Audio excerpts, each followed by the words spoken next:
Hello দর্শক, আসসালামু আলাইকুম। সবাই কেমন আছেন? শীত চলে আসছে আর আমরা খেজুরের গুড় খাবো না তা কি হয়? আমরা তাই নিয়ে এসেছি খেজুরের অরিজিনাল গুড়। তাই আমরা এই গুড়টা অর্ডার করে নিয়ে আসলাম তোহা অর্গানিক ফুড থেকে। তো গুড়টা কেমন আমরা এখন আপনাদেরকে খেয়ে দেখাবো।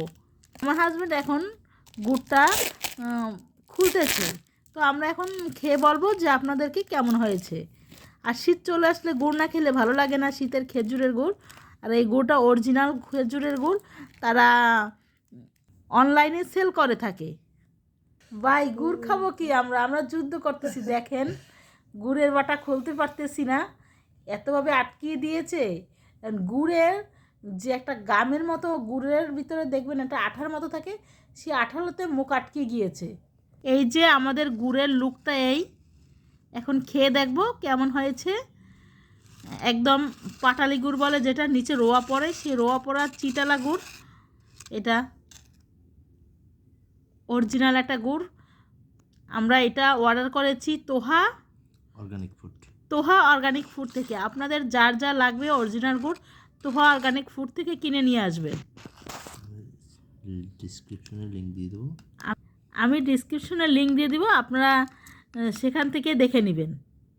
এই যে আমার হাজব্যান্ড খেয়ে দেখলো, সত্যি অনেক মজা, সত্যি অনেক মজাই হয়েছে, অনেক মজা খেতে। আমি এখন একটু খেয়ে দেখব। আর এটা দিয়ে শাঁসপিঠা অনেক মজা লাগে, তো আমরা শাঁসপিঠা কিনে আনি নাই অথবা বানাইনি, বানিয়ে খাবো আমার বাবার বাড়িতে গিয়ে। এই যে নিচে এটাকে বলে রোয়ালা গুড়, নিচে রোয়া জমে গিয়েছে। ওনারা খুব সুন্দরভাবে প্যাকেজিং করে এবং গুড়টা এই যে দেখতে লুক এরকমের আসছে। যারা যারা আনবেন, আমার ভিডিও ডিসক্রিপশনের বক্সে দেওয়া থাকবে, সেখান থেকে নিয়ে অর্ডার করবেন এবং এর অরিজিনাল একটা গুড় পেয়ে যাবেন। তো সবাই কমেন্ট করবেন কার কার লাগবে। তো খেতে খুবই মজা হয়েছে। সবাই ভালো থাকবেন। আল্লাহ হাফেজ, আসসালামু আলাইকুম।